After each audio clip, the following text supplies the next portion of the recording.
Salut, c'est Paul. J'ai très souvent des personnes qui viennent me parler de robots qui passent beaucoup de trades ou qui cherchent des robots qui peuvent permettre de gagner beaucoup d'argent rapidement. Et là-dessus, on se retrouve par la suite à aborder les sujets des bots HFT. Mais du coup, ce genre de robots, ils sont plutôt à classer dans la catégorie du rêve ou du cauchemar.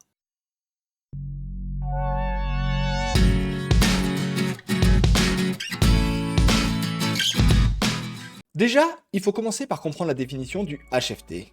HFT, c'est l'abréviation de High Frequency Trading.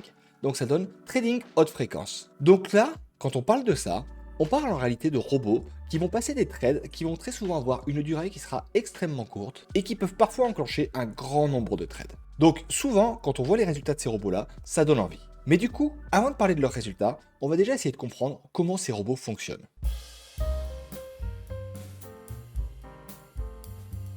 Les robots haute fréquence ont un fonctionnement qui est finalement assez basique. Leur objectif va être de réussir à déterminer dans les millisecondes qui arrivent quel va être le sens du marché. Est-ce que ça va être plutôt à l'achat, est-ce que ça va être plutôt à la vente? Et grâce à leur grande vitesse d'exécution, ils vont faire en sorte de légèrement anticiper la suite pour rentrer en position et ressortir très rapidement en profitant ainsi d'une fluctuation toute petite et en générant un profit. Du coup, si on décompose le fonctionnement, il va falloir deux choses. La première chose, et qu'il leur faut une manière d'anticiper ce qui va suivre.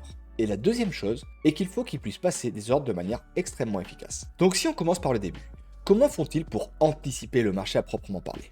En fait, il y a plusieurs méthodes qui peuvent avoir lieu. Une des méthodes utilisées est celle du market making. Pour t'expliquer ça, je vais te donner un exemple. Supposons que tu sois un concessionnaire de voitures et que tu es une personne qui vient te voir en te disant qu'elle veut acheter une Clio et que son budget est de 10 000 euros. De l'autre côté, tu as une personne qui arrive et qui te dit qu'elle veut vendre sa Clio et que elle veut la vendre à 11 000 euros. Et du coup, toi, comme tu es le concessionnaire au milieu, tu as les deux informations. Ce que tu vas faire à ce moment-là, de ton côté, c'est que tu vas faire en sorte de négocier la voiture auprès du vendeur pour l'avoir à 10 400 euros. Et de l'autre côté, auprès de l'acheteur, tu vas lui expliquer que tu peux avoir une voiture à 10 600 euros. Et à ce moment-là, quand les deux personnes sont d'accord, tu vas donc exécuter la transaction. Et en fait, dans la transaction, ce qui va se passer, c'est que toi, en achetant la voiture à 10 400 et en la revendant juste après à 10 600, et bien finalement, tu auras donc fait une plus-value de 200 euros. Et globalement, sur le market making, c'est exactement ça. Il faut que le robot HFT connaisse donc les cours à l'achat et à la vente, et quand il voit qu'il y a une différence de prix entre les deux et qu'il peut se placer au milieu, il va effectuer ce genre de transaction, ce qui lui permettra de gagner un peu d'argent. Une autre manière de fonctionner que peuvent avoir les robots de fréquence est notamment celle qu'on appelle de l'arbitrage. Alors l'arbitrage, c'est quoi? En fait, c'est tout simplement le fait de regarder quel est le prix d'un produit à un endroit et de le comparer au prix du produit à un autre endroit.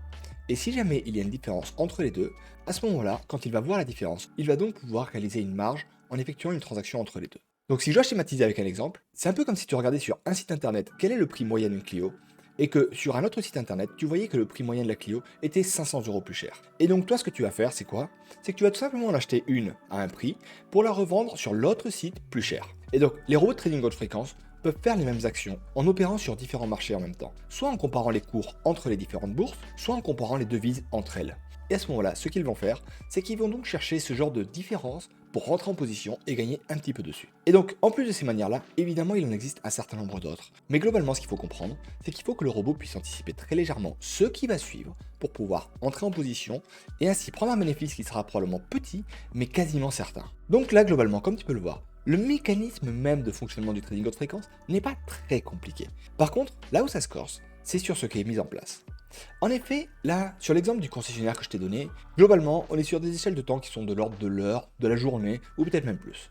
Mais en fait, avec le trading haute fréquence, ce qu'il faut savoir, c'est que c'est une technologie qui déjà est arrivée à une certaine maturité et que celle-ci est assez importante. Chez les professionnels qui pratiquent ça de manière vraiment forte, ce qu'il faut comprendre, c'est que leur objectif est donc d'avoir un accès anticipé aux données et ensuite de réussir à passer des ordres très rapidement. Pour avoir un accès anticipé aux données, ils sont très souvent obligés de se retrouver au plus proche de l'information. Par exemple, ils vont faire en sorte de positionner de manière physique très proche les serveurs qui vont permettre de passer les ordres par rapport aux bourses, donc que ce soit New York, Londres ou autre. Et du coup, grâce à ça, ils vont pouvoir avoir une information qui sera obtenue de manière très rapide. Après, de l'autre côté, ce qui va se passer, c'est qu'il va également falloir que les serveurs en question puissent passer des ordres de manière très rapide aussi. Et donc pour faire ça, ce qu'il va falloir, c'est que de leur côté, ils aient certes des canaux privilégiés pour passer leur ordre de manière extrêmement rapide et avec des spreads qui soient extrêmement faibles, mais en plus de ça, ils vont utiliser des technologies qui ne sont pas accessibles au commun des mortels. On n'est pas en train de parler ici de millisecondes, on est en train de parler ici de nanosecondes. Du coup, ici, ce qui va se passer, c'est que de leur côté, les temps de latence, donc le délai qu'ils vont avoir pour passer l'ordre auprès des marchés,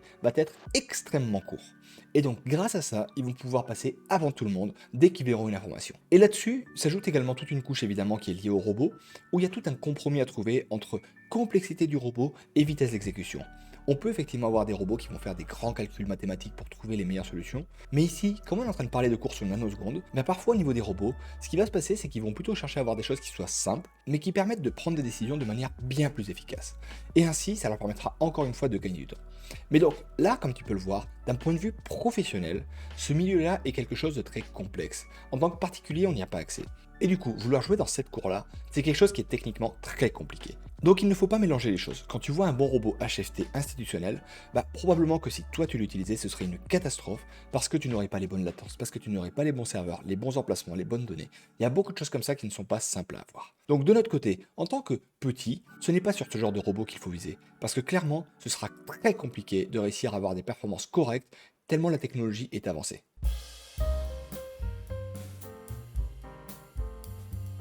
Chez le particulier, il y a très souvent deux types de robots HFT qui peuvent potentiellement fonctionner, mais attention, ce n'est même pas garanti. Le premier, c'est celui des robots HFT qui vont travailler donc sur des serveurs en démonstration et qui vont réussir à faire grossir les capitaux de manière très rapide. Là, tu vois typiquement, c'est un des robots que je suis en train de m'amuser à développer. Et en gros, voilà à quoi ressemble le graphique. On part de 20 000 euros et on voit que là, on est sur un grand nombre de trades qui sont passés et on a un capital qui grossit de manière très forte. Et quand on regarde au niveau des résultats, en général, on travaille très souvent sur des ordres stop, et du coup, on peut avoir ici des grosses tailles de position qui vont être ouvertes, avec beaucoup d'ordres qui ne seront même pas exécutés, et quand l'ordre est exécuté, sa durée sera extrêmement courte, et tu vois qu'entre le moment où on a acheté, donc ici à minuit, et la clôture à minuit 1, on a à peine eu 1 minute. Et globalement, au niveau du bilan, voilà à quoi ça ressemble. Donc, une courbe qui monte, et quand on regarde au niveau du rapport, là tu vois, en partant de 20 000 euros, donc sur quelques années, on se retrouve rapidement à 547 000 euros avec un drawdown d'à peine 10%. Donc voilà à quoi ça ressemble. Donc ça typiquement, c'est un des premiers robots qui peut rapidement faire rêver, notamment quand on commence. En fait, là ce qu'il faut savoir, c'est que la courbe magnifique comme ça qu'on a, quand on va le lancer en démo, potentiellement, elle pourra être d'une certaine manière un peu reproductible. Mais alors pourquoi ça va fonctionner en démo? En fait, en démo, ce qu'il va y avoir, c'est que là, comme on est en train de placer tous les ordres, LTP et tout ce qui va avec directement sur le serveur de démonstration, et automatiquement, on a nos ordres qui sont exécutés d'une manière parfaite. Mais quand on travaille avec un marché réel, la différence qu'il va y avoir, c'est qu'on va notamment avoir des petites différences au niveau du slippage, c'est qu'on va avoir un peu plus de temps également pour que les ordres soient modifiés ou des choses comme ça. Et donc à ce moment-là, notre courbe qui pouvait sembler comme ça magnifique, extrêmement croissante et très prometteuse, se retrouve donc dans des situations où en réel, elle ne va rien avoir à voir, et on va se retrouver avec quelque chose qui dans le meilleur des cas va nous faire des hauts et des bas, dans le pire des cas va planter le compte très rapidement. Ensuite, dans les autres robots que l'on retrouve régulièrement, ce sont donc ce qu'on appelle des robots de latence. Donc les robots de latence, c'est quoi?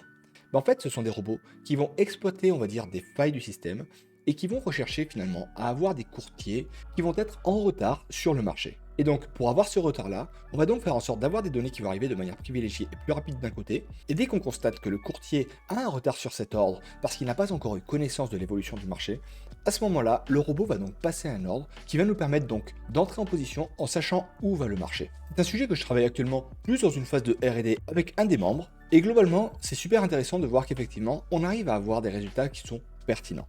Alors attention, ici on n'est pas sur des robots que je suis prêt à commercialiser, loin de là. Ce sont des sujets qui sont pour moi en développement et peut-être qu'un jour ils sortiront, peut-être qu'un jour ils sortiront pas. Et aujourd'hui mon but c'est juste de te permettre de comprendre ce sujet-là de manière générale. Et donc là sur un compte de démonstration donc chez Admiral, on peut voir que globalement, donc en partant de 10 000 euros, sur une seule journée, on arrive à avoir plus de 1 500 euros de bénéfices. Et au niveau des positions, quand on peut le voir, on est vraiment que sur des TP. Donc globalement, le fonctionnement a été bon. Mais attention, encore une fois, là on est sur de la démonstration, on n'est pas encore sur du réel. Et ensuite, l'autre point qu'il faut comprendre, c'est que ça fait un moment qu'avec ce membre-là, on est en train de travailler le sujet et qu'on fait plein de tests. On teste différents courtiers, différents serveurs, différentes méthodes. Ensuite, comme c'est moi qui développe le robot, on peut des fois revoir le code. Et globalement, on n'est pas du tout sur un sujet qui est destiné au grand public dans les médias, on est vraiment sur un sujet qui est vraiment quelque chose en développement. Donc globalement, est-ce que le HFT, c'est du rêve ou du cauchemar? Sur le papier, ça peut être quelque chose qui fait rêver. En démonstration, on peut avoir d'excellents résultats. Mais là où ça peut rapidement tourner au cauchemar, c'est qu'il faut bien comprendre que là on est en train de parler de choses qui vont t'obliger de parfaitement maîtriser la ligne complète que tu vas utiliser. Quand tu travailles avec un robot normal, entre le moment où ton robot passe l'ordre et le moment où ton courtier passe l'ordre de quelques centaines de millisecondes, ce n'est pas très important. Quand tu travailles avec un robot HFT, il va y avoir des contraintes techniques qui seront bien plus importantes. Tu auras très probablement besoin d'une latence qui sera bien plus petite que ce que tu peux avoir de ton côté. Donc à ce moment-là, il faudra peut-être prendre des VPS dédiés à ça. Ensuite, de l'autre côté, en fonction du type de HFT que tu vas faire, si tu commences à vouloir faire du HFT avec notamment de l'arbitrage, contrairement aux gros institutionnels, tu ne pourras pas te baser sur des micro-mouvements, tu vas probablement profiter uniquement des grosses fluctuations qu'il peut y avoir par exemple lors de certaines annonces économiques ou à des horaires spécifiques. Et ça pourra potentiellement marcher. Mais attention, tu ne pourras pas le backtester comme un robot classique. Du coup, de ton côté, ce qui va se passer, c'est qu'il va falloir faire des tests en manuel entre différents courtiers. Et donc, concrètement, on n'est pas sur un sujet simple. On n'est pas sur un sujet où j'appuie sur un bouton start et c'est parti. Non, ça ne marchera vraiment pas. Et ensuite, il faudra également faire attention à vraiment distinguer la démo du réel. Ce sera peut-être suffisant pour passer les défis en HFT sur certaines propres firmes. Mais attention, parce que si jamais tu les passes en réel, tu peux me croire que tes résultats risquent d'être complètement différents. Ce n'est pas pour rien que les propres firmes qui acceptent le HFT pour passer les défis, la plupart du temps les refusent dans la partie réelle. Maintenant, c'est à toi de faire tes essais. Mais attention, si tu te lances dans cette voie-là, ce ne sera pas une voie facile. Alors que si de ton côté, tu préfères travailler avec un robot classique, comme celui qui se trouve avec la formation offerte dans le pack découverte, et bien si jamais tu travailles avec des robots comme ça, globalement tu pourras bien plus facilement t'occuper de tes optimisations et de tes robots. Si tu travailles avec du HFT, là par contre, il faudra que tu passes énormément de temps à essayer de comprendre le mécanisme et à jouer sur les petits paramètres pour essayer de trouver le petit paramètre qui te permettra d'être rentable un jour. Et en sachant pertinemment que ce paramètre-là ne sera probablement pas le paramètre de demain. Donc prépare-toi à devoir vraiment travailler le sujet. Allez, maintenant je vais te laisser. Par contre, avant de partir, si tu es intéressé par les robots trading, pense à t'abonner à la chaîne. Et évidemment, si tu as des expériences à partager, n'hésite pas à les écrire en commentaire. Allez, maintenant je te laisse et je te dis à la prochaine. Ciao!